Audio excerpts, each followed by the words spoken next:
5. The only future for the Conservative Party is as a strongly conservative, not far right, but strongly, meaningfully principled Conservative Party. 4. The only good cheer I take from this week is that you could hear the final nails in the Labour coffin. 3. But we've got pet passports, so we can take our cockapoo to the house in Dordogne. 2. So he couldn't get a second referendum. He's going to do it without a second referendum. 1. We have liftoff. Welcome once again to Planet Normal, the Telegraph podcast with Allison Pearson. Hello. And me, Liam Halligan. Is Labour coming for our savings? Yes, according to the list of demands Deputy Prime Minister Angela Rayner sent to Rachel Reeves. Red Ange presented the Chancellor with a list of measures to squeeze yet more revenue from the few remaining Brits with any savings and investments. Some £4 billion more, according to the leaked memo reported in Wednesday's Telegraph, link in the show notes to this episode. Reeves has resisted for now, not putting Rayner's ideas in her latest spring budget, but as the public finances deteriorate, speculation mounts that Labour's autumn budget will raise taxes further from today's 70-year high. The government may need the cash co-pilot, with Keir flip-flop Starmer caving into the other people's money no object Labour left again, U-turning on plans to make budget savings by reining in the winter fuel allowance. And now UK inflation has surged to 3.5% during the year to April, up from 2.6% in March. All I can say, Allison, and I speak for millions across the world, not least investors in the city and on Wall Street, is thank God we've got Pearson, economist extraordinaire, to explain what's really going on.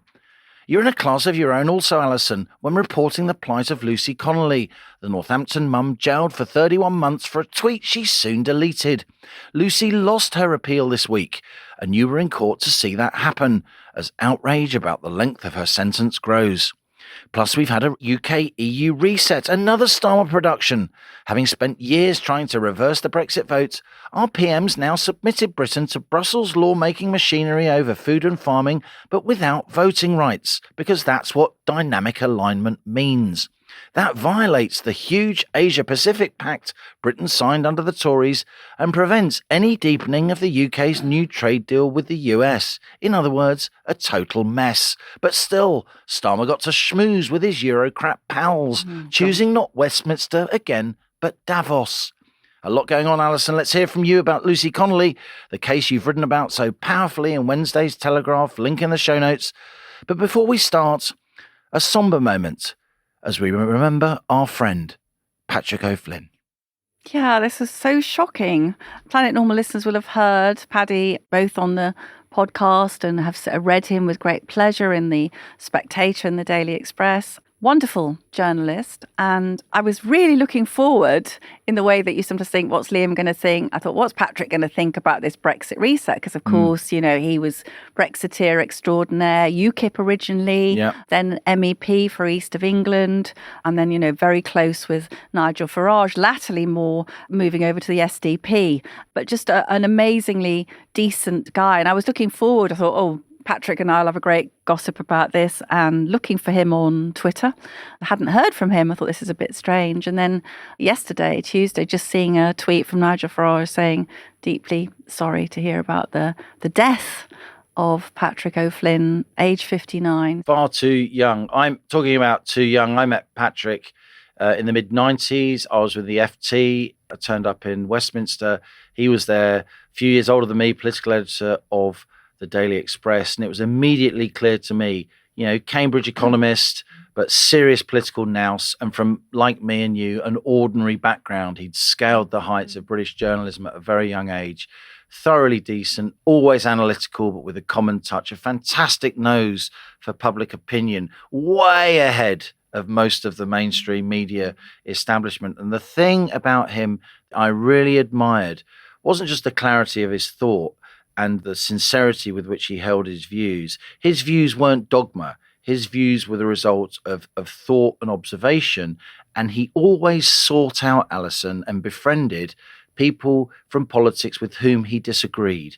And he had so many friends across the political spectrum, despite his views being, pretty tough and robust on Europe as far as the political mainstream is concerned. And I've seen so many tributes today from people on the left of politics saying, Patrick O'Flynn, what a decent guy. And that's what we need more of. And we've lost a really, really important bridge-building person across our political class. Now Patrick has gone, and I will sincerely miss him. Absolutely. And I thought the word indispensable came to my mind because he wasn't always in the limelight.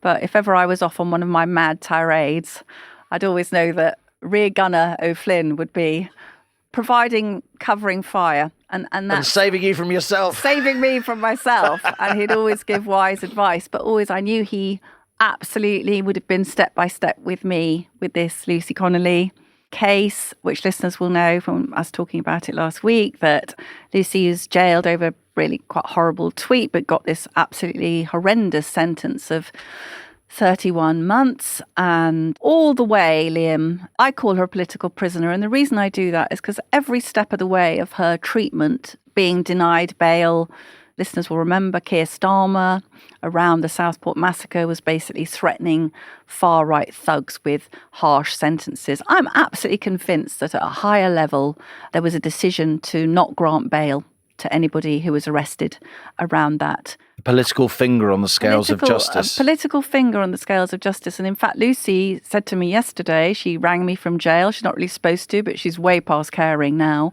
because they're treating her so unfairly. And she said, no one's going to convince me that Keir hasn't had a hand in it. Yes, so last Thursday, we were at the Court of Appeal, very daunting, this extraordinary sort of high-roomed, wood-panelled courtroom with the three judges up on a panel. Lucy was on video link, of course. Lucy was on video link. She did extremely well. There was a barrister for the Crown who was basically sort of needling her, saying she hated immigrants and she wanted them to be burnt and so on. And she conducted herself so well, Liam. She said, you know what? She said, when anyone talks about immigration, you just get called racist. She said, I don't care anymore. She said, I'm not racist and we need to talk about immigration. So she conducted herself extremely well.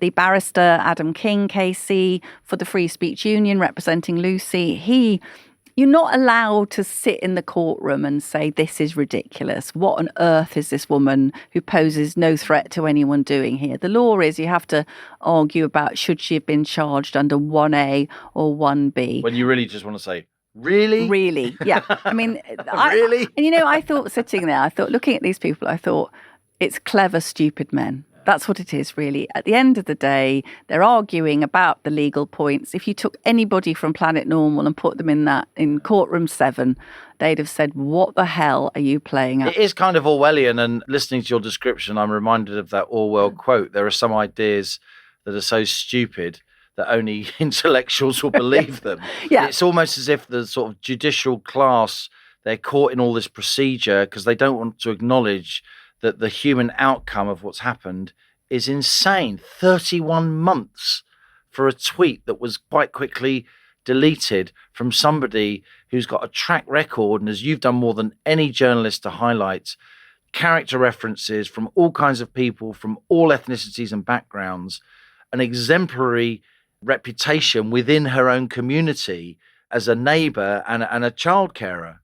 Lucy used to joke with Ray, her husband, when the kids would come in the morning. She said, oh, it's like the bloody United Nations in here, because I've seen video of them and it's African children, Bangladesh, reveling in that, loving it. That was a wonderful footage of her. As so many British people do. Yeah, absolutely. Unself-conscious. The Connellys, offering lifts to the mums who couldn't drive, keeping the children for tea when the parents who were doctors, Nigerian doctors, they couldn't get back in time. Lucy becoming close friends. Yeah. Auntie Lucy. Auntie Lucy. The children, Ray said when I was there, he said the children still come ring the bell and say, is Lucy in? So what did the Court of Appeal achieve? So what they achieved was there's a 12-year-old girl in Northampton who was saying to her dad, has Mummy's letter come yet? Has Mummy's letter come yet? Well, Mummy's letter did come, didn't it, on Tuesday morning saying, yeah, Mummy's staying in jail unnecessarily for a few more months because these people have decided that their letter of the law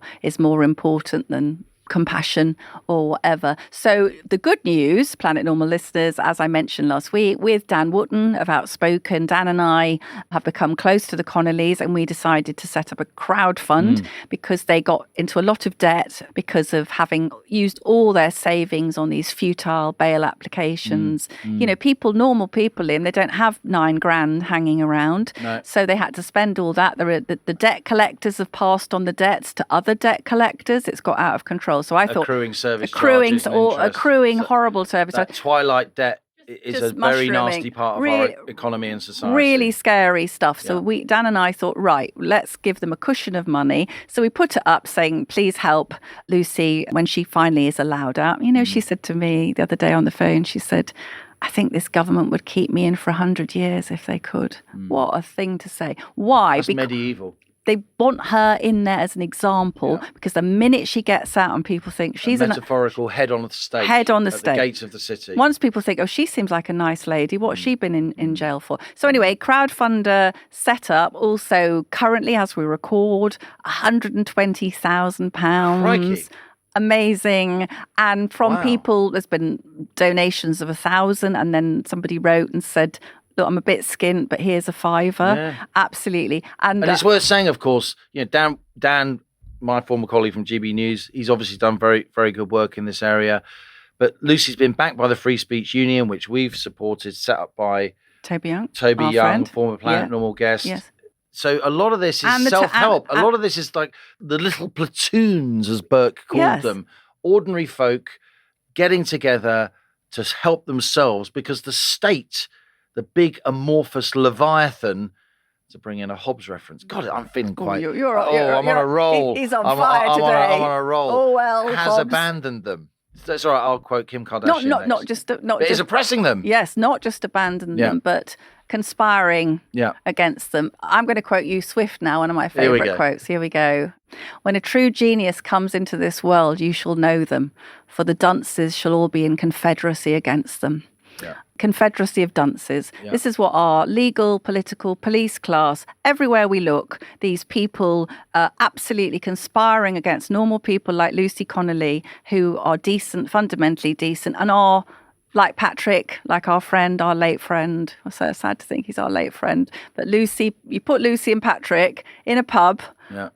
packet of crisps, couple of pints, gin and tonic, they get on like a bloody house on fire, and they're the best of our country. So I will not have her depicted as the worst. And this is very funny because when I said to her on the phone, you do know we've got whatever it was then, 80 grand or something, and she laughed and she said, oh, that's people putting two fingers up at Keir Starmer. And I thought, yeah, God bless you, honey, that is exactly what they're doing. Talking about an overbearing state, very, very interesting story on the front of Wednesday's Telegraph. Ben Riley-Smith. We've got a really good political team at the Telegraph, as we always have. But I think the political reporting has been really strong in recent months, if I may say so. Memo from Red Ange to Reeves. I think the fiscal position in this country now is getting increasingly worrying. We've got what we call gilt yields, the amount that the government must pay to borrow, going up, now way higher than they were at the time under the Liz Truss mini budget crisis, though no political outcry. We've got gilt yields going up while the Bank of England is bringing rates down, which is a sign of systemic danger. We're spending £105 billion a year on debt interest, almost twice what we spend on defence, more than we spend on schools and transport combined. Such it's a waste. completely mad. That's to service the debt, not pay it back. And now we've got sight of a memo which I think, I wouldn't say it confirms, but it certainly very strongly signals that Labour are going to put taxes up again. They're going to double down. Public finances are deteriorating because there isn't much growth. A lot of the growth that we saw in the first quarter, Allison, we saw a 0.7% growth number in the first quarter. Guess what? 0.4 percentage points of that 0.7% was because people were exporting rapidly before Trump did his tariffs. So this isn't a growth spurt. We've got not much growth. That's going to make the public finances worse. And rather than easing taxes to get growth going, to get more money in, Labour are going to raise tax rates, which I think is going to put the economy even deeper into a hole. This can't be the right way to go. But they're in a very difficult position. So 2 questions for our second best economist on Planet Normal. 1, are we now looking at stagflation? And 2, all things considered, when they came in, would it not just have been better to say, let's bung a penny on general income tax? Because they wanted to be clever, didn't they? Working people won't see their taxes going up. Well, clearly what we've seen is that working people are really feeling the penalty, because guess what? If you slap charges on employers to pay more national insurance and business rates and so on, there'll be no bonuses, there'll be no... I'm not going to tell you what my pay rise was, you'd be shocked. It's enough to pay a third of 1 month's gas bill. But, people haven't got these pay rises. So in fact, this idea that the Labour was going to be protecting working people from any consequences, that's turned out to be nonsense, hasn't it? So would it not have been more honest to just have said, because is it not the case, and I've read this, is it not the case that our tax burden, despite what everyone thinks, that the stinking rich are not actually, they're paying quite a lot of tax, and just down some of the middle and lower end are not paying quite as much. It's the as struggling, striving middle class that are getting absolutely hammered. And then people at the very top, the top 1% of income earners, pay 30% of the tax revenue. And every time, a well-heeled millionaire goes to the Heathrow departures lounge for the long departure, we need over 1,000 ordinary taxpayers to fill that gap. Labour, for ideological reasons, want to send these wealthy people packing, but we need their money. They are employers. They are wealth generators. They are investment attractors. They are weather makers. You can't hate them just because they're wealthy and successful. That's student politics. And there are too many student politicians at the top of this government running the 6th biggest economy in the world. Our friend. And as Annabelle Denham, our excellent deputy comment editor, I thought she wrote a really good piece. Angela Rayner is a student politician. This memo is student politics. Let's just, tax the rich here, tax the rich there, as if they're just going to sit there and be totally shafted by the government. They're going to move. They're going to get out of the way. And it's very, very naive. You asked 2 questions, stagflation. We have now got a combination of low growth and rising inflation. The inflation rate for April is getting on for twice the Bank of England's 2% target. I don't think, and I've said this for a long time, we're going to get successive interest rate cuts in the summer and autumn. And now the Bank of England chief economist Hugh Pill agrees with me. So I don't think we're going to get more interest rate cuts for some time. And so we have got a combination of rising inflation and low growth. And you're right. I wouldn't have wanted to put about taxation. I wouldn't have wanted to put a penny on income tax. I'd have wanted to lower taxes in a radical move in order to get the economy moving and get more money in by more growth and more enterprise. But the most damaging way to raise revenue is stealthily here and there rather than in a transparent way, because nobody knows when they're going to be hit and where they're going to be hit and where they're going to be hit from. So everybody just sits on their laurels and doesn't invest, doesn't take on that extra employee, doesn't build that factory, doesn't create those jobs. And to sneakily, raise the employer national insurance contributions at a time when you're raising the minimum wage for young people by 15%, that is a charter for stopping young people getting their foot on the employment ladder, the vital employment ladder, at a time when we've got so many people not in education, employment and in training, so-called NEETs. And to then even more sneakily lower the threshold where you start paying national insurance for employers from about 12.5 grand to 5 grand, that massively penalises people trying to get those little part-time jobs that, help people make ends meet from month to month. So completely economically illiterate by Labour. And I say again, this memo from Angela Rayner shows absolutely zero knowledge of how businesses work, how the economy works. It is pathetic that the Deputy Prime Minister of this country writes something that's so ridiculously anti-business and economically counterproductive. Yeah. In fact, our friend Maggie Pagano, an excellent business journalist, wrote a really good piece, which I recommend, of the Reaction website on Wexit, which is the wealth exit. This is now really serious, Liam, isn't it? Yeah. Thousands of very, very well are better off people are leaving. It's not funny. As you said, you see these people on Twitter, don't you, with the rich bastards, off you go. You think, that rich bastard is funding your benefits. It's like being a teenager shouting the odds to their parents, not remembering who pays the bills. And thinking the bills can just be paid by printing money or conjuring up money from nowhere. But coming on, one of the things that's stoking inflation, of course, is these absolutely still stupefyingly high fuel bills. And the other big story of the week, of course, is our EU-UK reset of our Brexit relationship. We've got a lot to say about this. But I noticed that one of the many horrendous things that the excited Prime Minister, did you see him snuggling up with Ursula von der Leyen? Oh my God, have you ever seen anything more sycophantic? She was smiling with a kind of like, we've got a right one here, we've got this one over a barrel. But he actually signed us up to some sort of EU carbon target. So much for making some sort of strides on uncoupling ourselves from the which is going to lead to increases in air ticket bills, as Michael O'Leary of Ryanair, obviously an Irish/European airline, pointed out. But one thing we could have done was starting, as we've talked about on Planet Normal, starting to row back from this absolutely punitive 2050 net zero target. Meanwhile, Starmer, we know he was king of the second referendum, wasn't he? Absolutely appalling. And now it's brazen. So he couldn't get a second referendum. He's going to do it without a second referendum. Anyway. Yeah. And how? I mean, it's not only undemocratic, it's anti-democratic. His instincts are anti-democratic. Yeah. And as you pointed out, Allison, 17.5 million people voted for Brexit. Just over 9 million people voted for Starmer in July 2024. Less than voted for Corbyn in both of the elections that Corbyn lost. So not only does he have no mandate, I mean, the only good cheer I take from this week is that you could hear the final nails in the Labour coffin being driven in, because so many of Labour's seats were Brexit seats, right? And people aren't stupid. When he said, Britain is back on the world stage, I'm not even going to say the words I uttered because they're too foul for the Planet Normal listeners. But I just thought, absolutely, you cheeky bastard. Sorry, I mean, cheeky monkey. Britain's back on the world stage. What with you, going and sucking up to Ursula and whoever that other stooge was sitting beside her. I just thought he's just, it's beyond. But I do think all those coastal towns being shafted with this fishing deal, all these people up and down the country will think, hang on a minute. But we've got pet passports, so we can take our cockapoo to the house in Dordogne.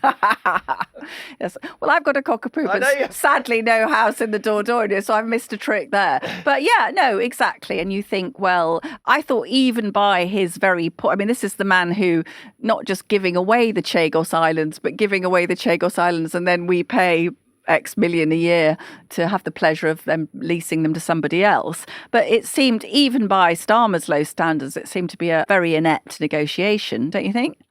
I do think, and the big picture, and we've got a guest who will be coming to soon talking about this, but the big picture, as Ambrose Evans-Pritchard, our esteemed doyen sort of economics, international politics commentator, has written, and I've known Ambrose for many years. Ambrose is no kind of gung-ho Brexiteer at all. At all, no, he is not. Ambrose is very, very analytical, and in the Brexit referendum, he was really at pains deciding which way to vote, and the whole of Fleet Street, a lot of people in the country wanted to know which way he would vote. In the end, he did just about vote for Brexit. I think it's fair to say, but he has written an excoriating piece about this deal in the Telegraph in his typical analytical way. He's so quietly spoken in real life, and he writes these howitzer columns that give you a run for your money. And he pointed out that the very germane point that what that dynamic alignment does, which means we have to take rules from the EU without voting on them, it undermines and even violates some of the big trade deals we've already signed, not least the Comprehensive Trans-Pacific Partnership, the CPTPP, which is a British trade deal with many of the countries around the Pacific Rim, which is like the epicenter of the global economy going forward. It may undermine that deal. That's a trading bloc bigger than the EU that's going to get a lot bigger, because that's where the growth is. That's where the people are in the world. And it could even undermine, Allison, the India trade deal we've just done, and indeed undermine further stages which are promised on the stocks of the UK's trade deal with the United States, the world's biggest economy. So this is completely strategically inept. And yet he just seemed determined, in order to appeal to sort of Labour's, posh centrist dad voters in certain London suburbs and the university towns. He just wanted that, love-in with Ursula so he could show how civilised he is to the sort of, the bien pensant classes. It makes no sense, does it, to really be wedded to Europe, which is immensely sluggish in growth. It's the slowest growing continent in the world, apart from Antarctica. Yeah.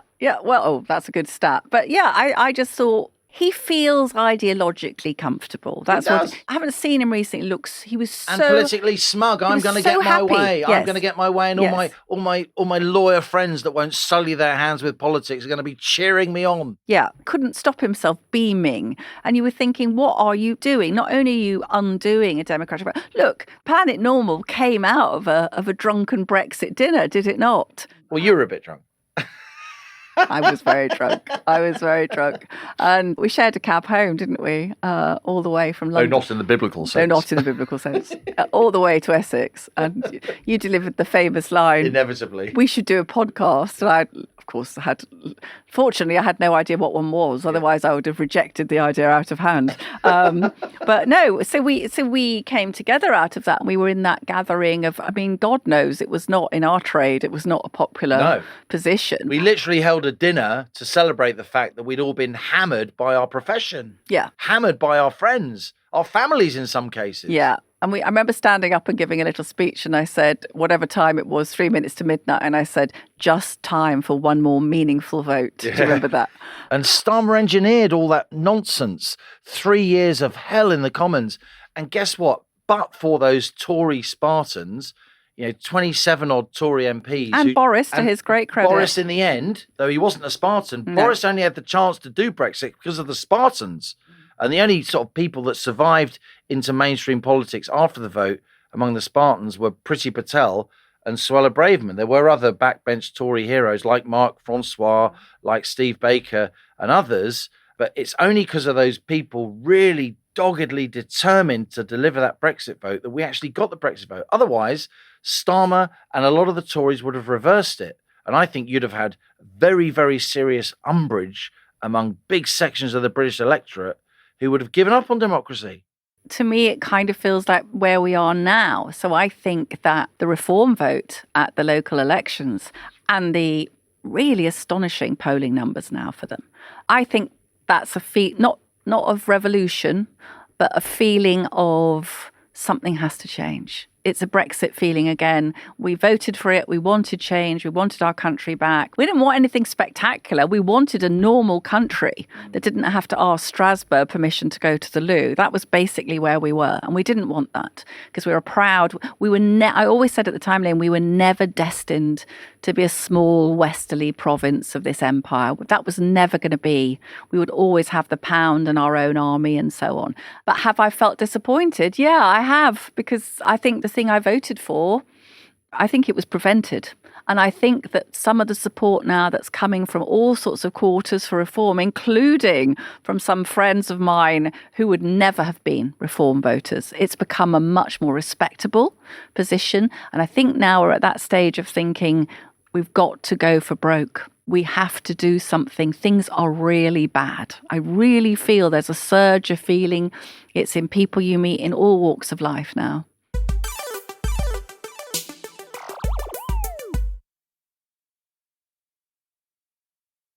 This week's Planet Normal's stowaway is Lord David Frost, the former diplomat turned Boris Johnson's chief Brexit negotiator, who now sits as a Conservative in the House of Lords. A returning Planet Normal guest, Lord Frost has a degree from Oxford in French and history and enjoyed a long Foreign Office career, becoming ambassador to Denmark and private secretary to the head of the diplomatic service. In later life, Frost has not only served in the political trenches during the Brexit wars after the 2016 vote, as plenty of MPs, including some Tories, tried to reverse Brexit before it had been implemented, he's also emerged as a leading thinker and power broker as the Tories try to reinvent themselves following Labour's July 2024 landslide and, of course, the growing challenge from reform. David, it's great to have you back with us here on Planet Normal. Great to be here. The rocket of right thinking. Absolutely. So Keir Starmer, he's just done this UK-EU reset. What do you think? Well, it's even worse than I thought it was going to be honest. I knew it was going to be bad because of the way he approached it. You know, it was obvious that he was going to throw one concession after another out. It was obvious the main aim was just to get closer to the EU, kind of whatever. And he's achieved that. It's bad for the country. But, you know, for those in the Labour Party who just want to get back in the club, this is a good deal for them.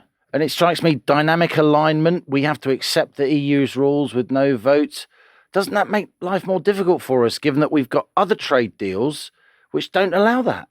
Well, it does. And this is one of the things that, you know, has yet to come out of this discussion. If we're allowing another country to set our trade rules, then how can we negotiate about those rules with a third country? It makes no sense. We don't have control over them. And the whole point of Brexit was to take back control. So I do worry, actually, this is going to start unraveling some of the trade deals we've already done, the CPTPP, the Pacific one, the Indian one. Who knows? Who knows? I think, to be fair, Lord Frost to Keir Starmer, he did say he would stop the boats, but we didn't know he meant British fishing boats. He's certainly going to stop those. Just talking about the fishing, which seems to be one of the most contentious issues, it's the case, is it, that by next year we were going to be back to full rights over our own waters. And now he's done this extraordinary thing, supposedly a negotiation, but some would see it as an abject capitulation, which is giving them 12 years. Is that correct? That's right. So we agreed that we would get back full rights over our waters in June next year, in 2026. And meanwhile, we got 25% extra quota. So fishermen got something pending that. And now all that's been lost. That 26 date has been moved out to 2038, well beyond the kind of investment cycles of, you know, fishing boats and so on. So it's very difficult to see how the industry, you know, really gets going after this, because, you know, they know they can't increase the size of the catch, they can't increase the size of the market, they know the terms are set. Why are people going to invest in boosting the British fish industry after this? Is it also the case, coming back slightly to what Liam was talking about, which is that should a reform government get in 2029 and they say, right, we're not having this fishing deal, are we then bound, you know, in that EU tentacles to pay something to get out of it, or does it then become difficult for a right-wing government to come in and reverse it again? Well, that's one of the things that we can't be 100% clear how that would work. So we don't have a legal text. We've only got like a political agreement saying this is going to happen. You know, we have to see how Labour actually negotiate it. Do they negotiate a withdrawal clause that allows us to do it or not? If they don't, and I wouldn't be surprised if they don't, then we just have to do it anyway. And, you know, there'll be another sort of round of retaliation or whatever. But nevertheless, it's necessary. And that's why I think it's so important that both Reform and Kemi actually have said they will reverse this deal. We need to make that clear now so we have the moral authority when we come back to it in 4 years.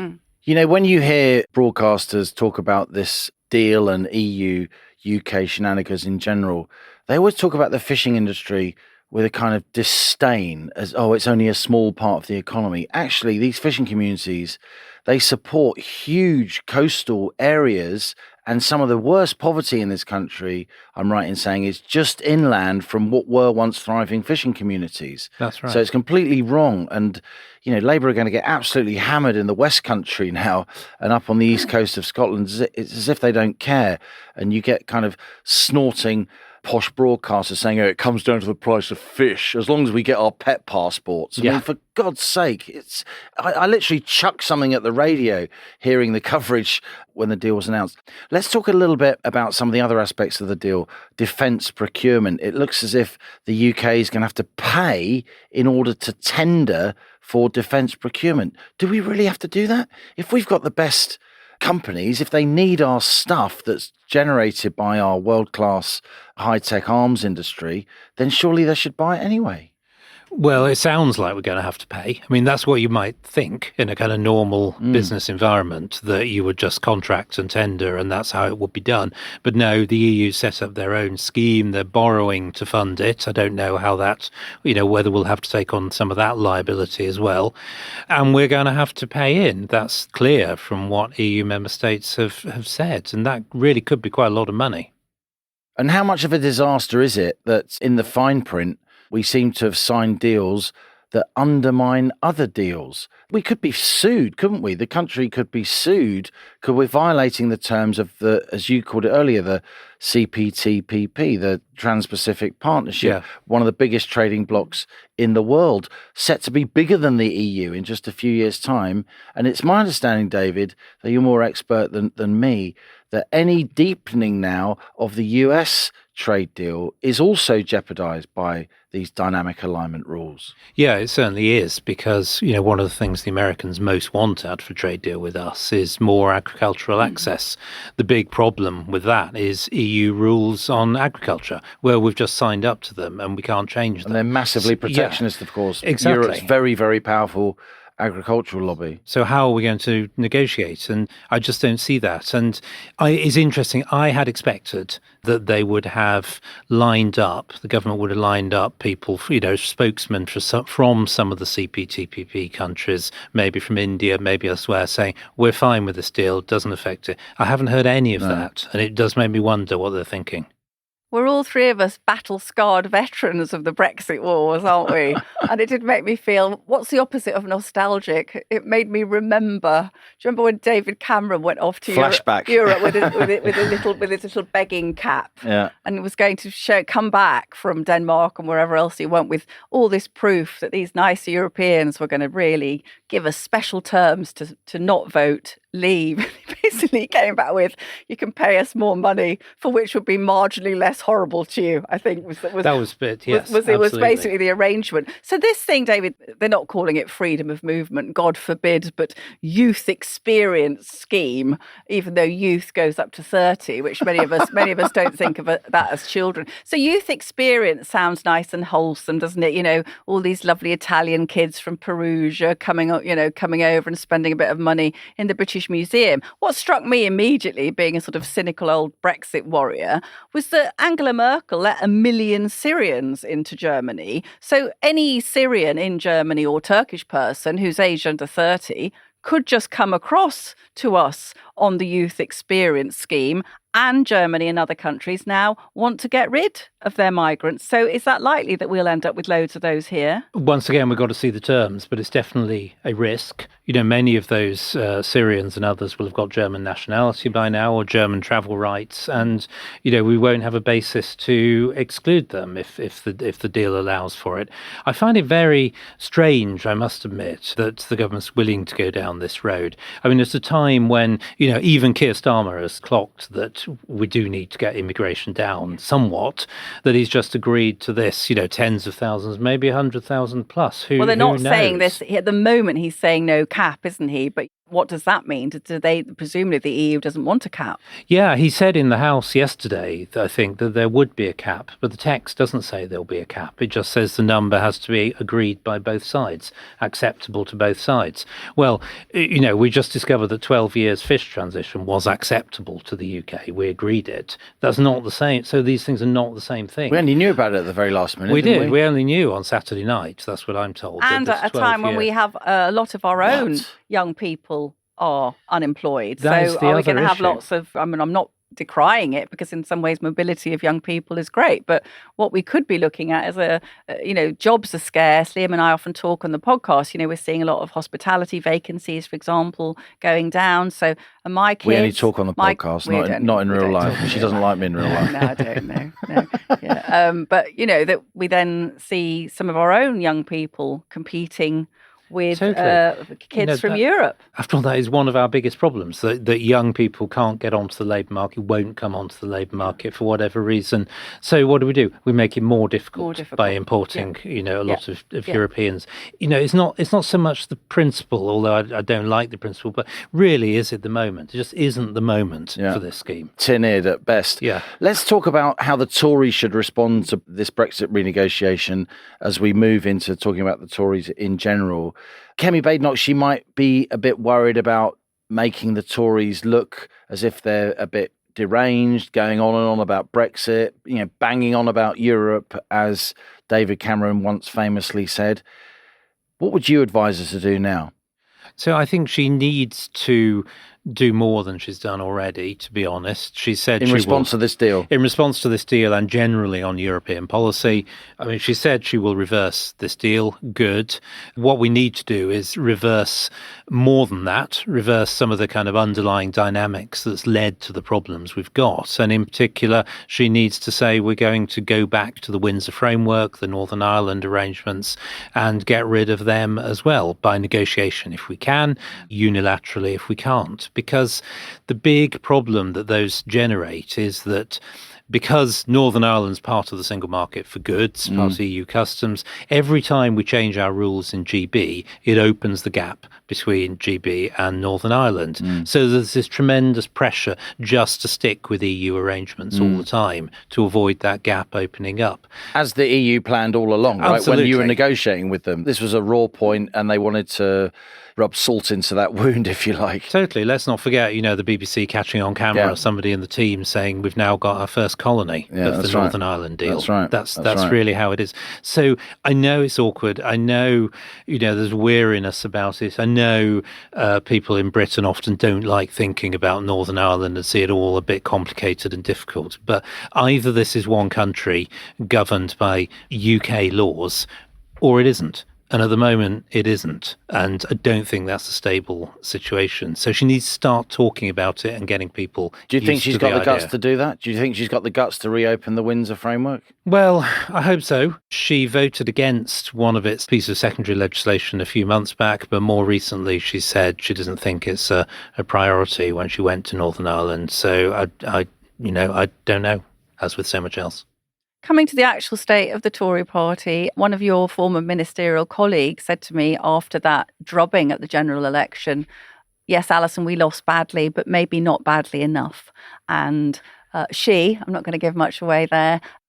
Coy. She said they still haven't learnt. There's still a kind of arrogant, just obliviousness. And I recall, absolutely astonishingly, this is part of my, David, actually, I should say to Planet Normal listeners that Lord Frost has accused me of being a bit too reformy recently, which we'll come on to. But you were not even considered suitable to be a candidate for the Conservative Party at the general election, presumably being a bit dangerously far right. Yeah. David, let's be honest, shall we? Because Conservatives are staring down the barrel of oblivion, I think. Have they learnt the lesson, or are they still doing this, if we'd only been a bit more unified, lots of people would have voted for us? I think they still haven't really clocked what the problem is, if I'm honest.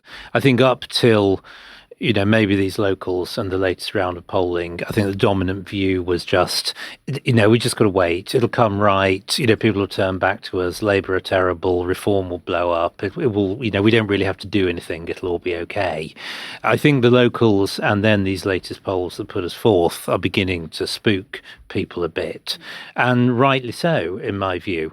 The idea that reform is a wasted vote is no longer true. To the same extent, probably won't be true at all soon. And I must say, I struggle sometimes to see kind of what you get when you vote Conservative. What's the USP? I'm not a lifer Conservative. I only came into it, as you were saying, because I wanted to get Brexit done. For me, the political parties on the right are vehicles for getting the right policies in place. And as soon as they fail to get the right policies in place, well, they become a bit pointless. And, if you're a strong Conservative, you've got reform. If you're a sort of social liberal who doesn't mind high taxes and likes the environment and so on, you've got the Lib Dems. What are you getting with the Conservatives that you don't get with anybody else? And that is their strategic difficulty. It now. strikes me that the Tories parliamentary party, they seem to think that the centre ground, the Overton window, if you like, of where the election will be won and lost is somewhere between Ed Davey and Kemi Badenoch. It actually strikes me that where the election will be won and lost, where a lot of the electorate is now, is somewhere between Kemi Badenoch and Nigel Farage. And I personally think the Tory leader, for all her merits and all her instincts, which I think are very good, she's too concerned about keeping her parliamentary party happy rather than keeping that centre ground of where the electorate is happy, where the Tories are going to win or lose the election, between her and Reform. It strikes me that she needs to start saying things that are a lot more reformy and start saying them before Nigel Farage does. Totally. I think the only future for the Conservative Party is as a strongly conservative, not far right, but strongly, meaningfully principled Conservative Party. And at the moment, nobody can see that, partly because we don't say it, and partly because, we've got a substantial contingent in the party. She's petrified of the parliamentary party having rows with itself. And that's why she's constantly mollifying Tory MPs who are actually Lib Dems. I think so. And the row has got to come. The thing I hear most from potential Reform voters and people I talk to is, why should we believe you this time? You had 14 years. Look at what you did. What a mess it was, mostly. Why should we believe you this time? And until we get rid of some of the people who are responsible for some of those errors, why should they believe us? I don't know. I absolutely agree with you, David. And I've been thinking more and more about this because although I have, voted Conservative, I now want our country to be saved. I'm not much bothered about the vehicle. So all the arguments, Reform's falling out amongst people and Rupert Lowe and so on, I don't care. I literally want a government that does what the voters have asked it to do. And we are seeing Reform now. Astonishing polling numbers, aren't we? Over 30. If they go, I think, to about 33 or 34, they could be looking at, because it tips then, doesn't it? The first part of the post, we could be looking at a very serious majority. So instead of it being, will the Conservative Party deign to have an electoral pact with Reform? It's like, will Nigel Farage do Kemi the favour of saving her a few seats in Sussex? Do you see some sort of pact becoming more and more realistic? Not in the short run, because I can't see the pressures that generate it. Both sides still think they can win to be the mainstream party of the right, but it is still as a matter of logic, if we go into the election, if the right goes into the election divided, it's going to lose. That's just inevitable. Therefore, either one party has to absorb the other and the other has to disappear, and I think it's an open question now how that plays out, yes. Or there has to be some sort of agreement. And if there's a 50-50 split going into the election, then maybe there'll be a pact, and if there's an 80-20 split, perhaps there won't. Last question, David. Time goes so fast when you're having fun.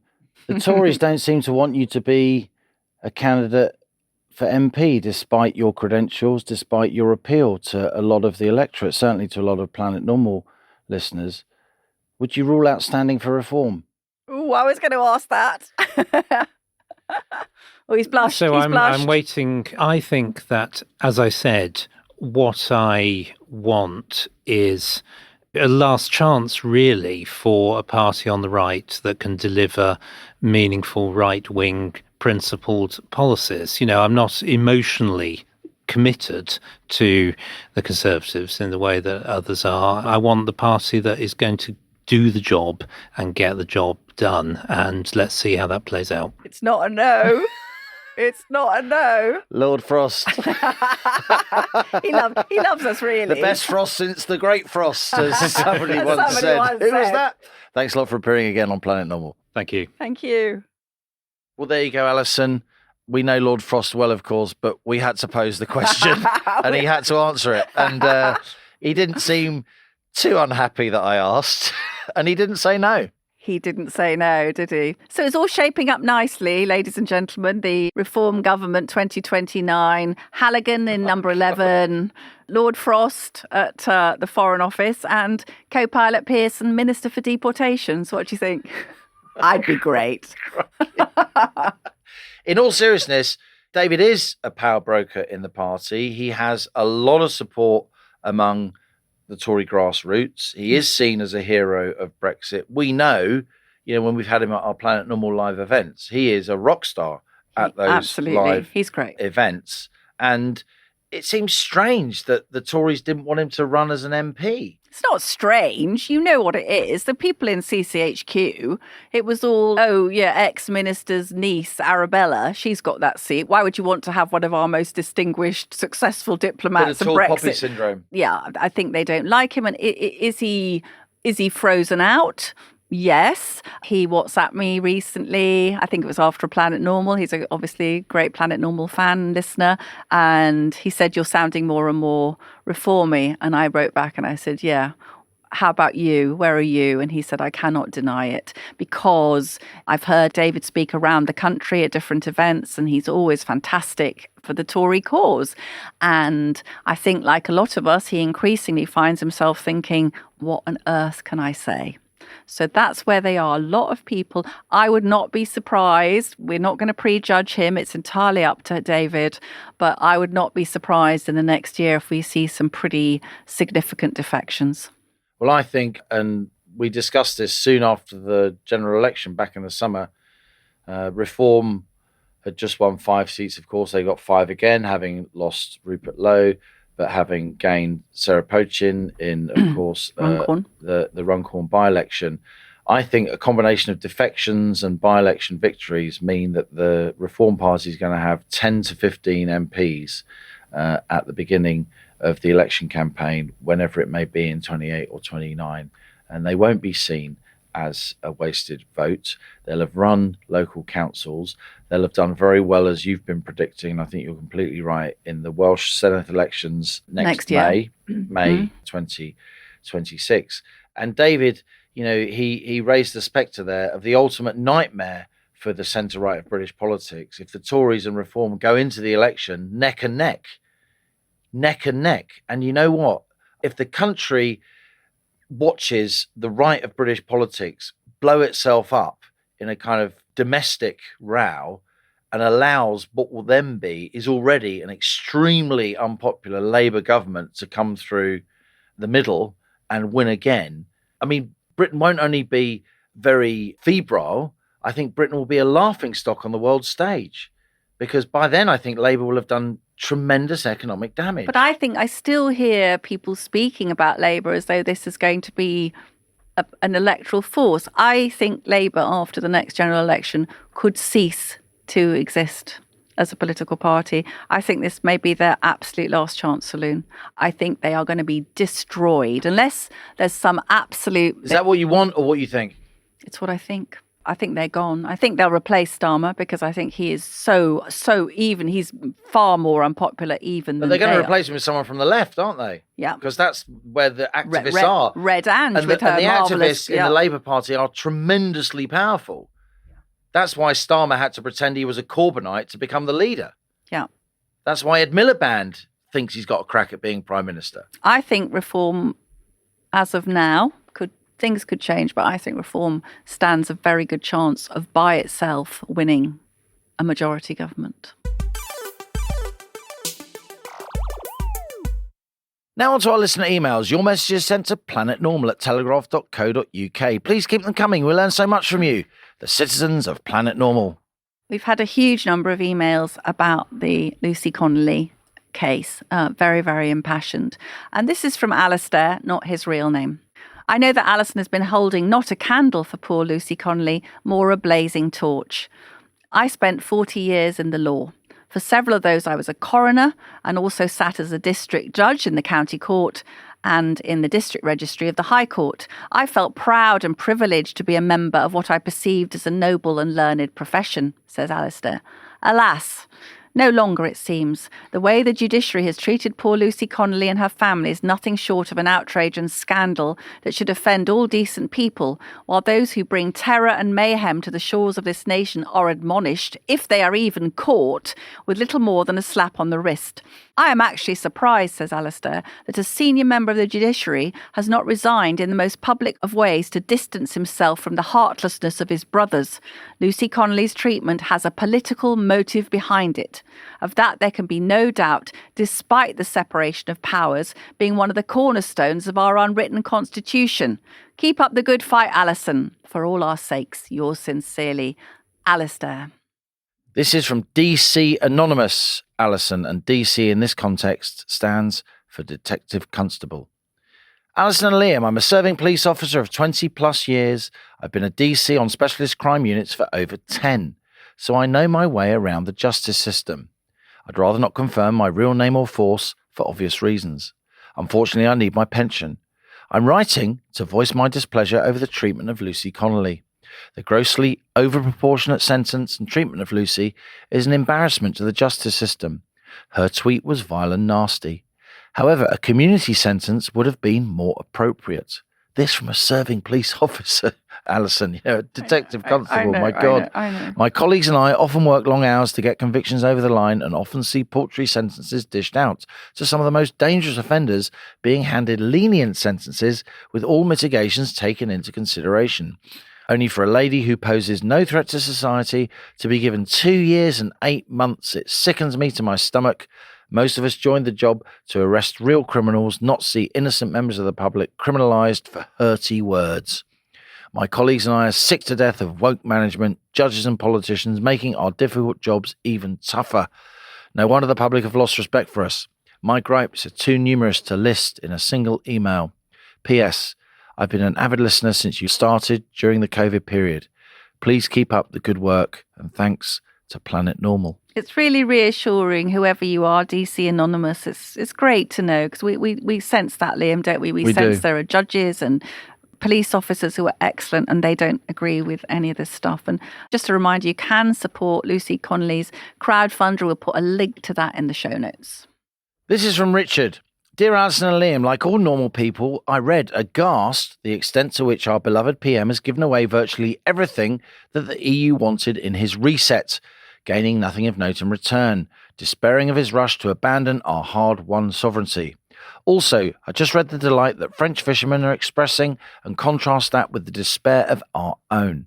One thing that I didn't fully understand was the implications of our, quote, dynamic alignment with the EU's emissions trading system, until I read the great Michael O'Leary warning of increased travel costs because of this system. Rayner, of course, of which O'Leary is CEO, is an Irish and therefore European company.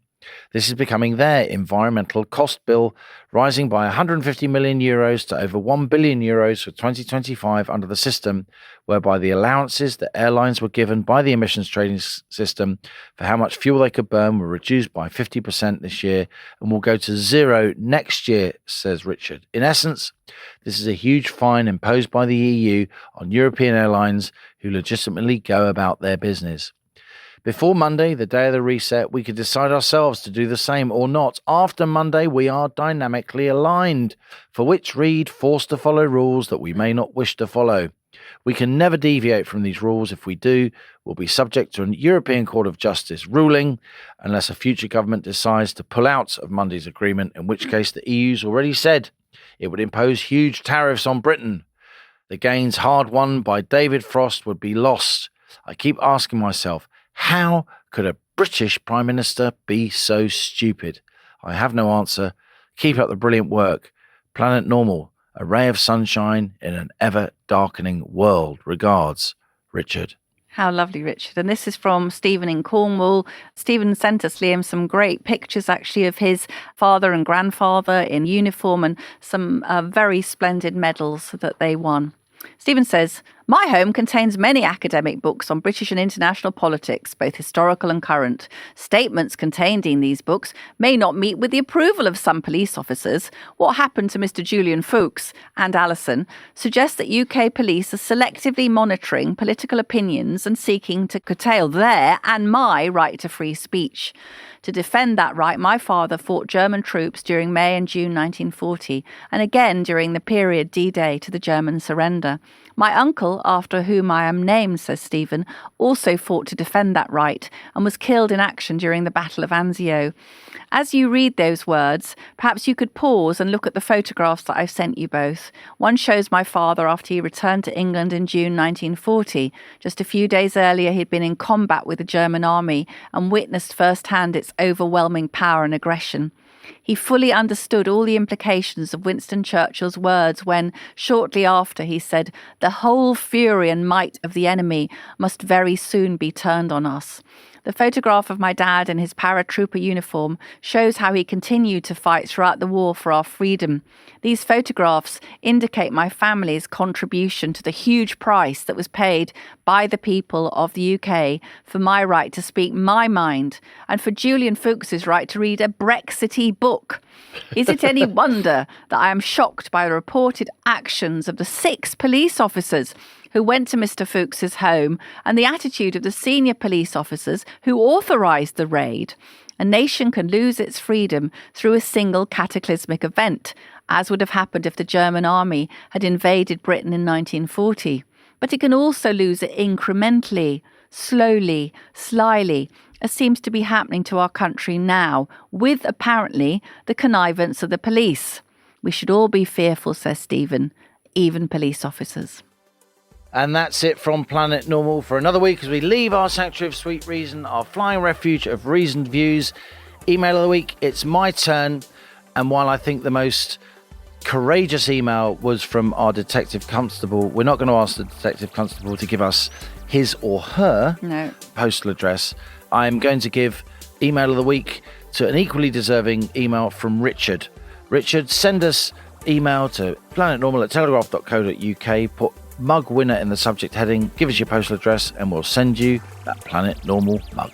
If you enjoy Planet Normal, we jolly well hope you do, even though it's full of Brexity things. Even though some of us are very disillusioned with Brexit, we're still full of Brexity things. Please subscribe to this podcast, leave us a rating and review on Spotify, and do please send lots more emails. We particularly would like to hear from some female listeners to Planet Normal because the chaps are inundating us. Any lady Planet Normal listeners, please do write. And as we speed away from our beloved Planet Normal and the madness of Planet Earth comes back into view, thanks as ever to our producers, Cass Ho and Louisa Wells. Stay safe and in touch with us and with each other. Until next week, it's goodbye from me. And it's goodbye from him.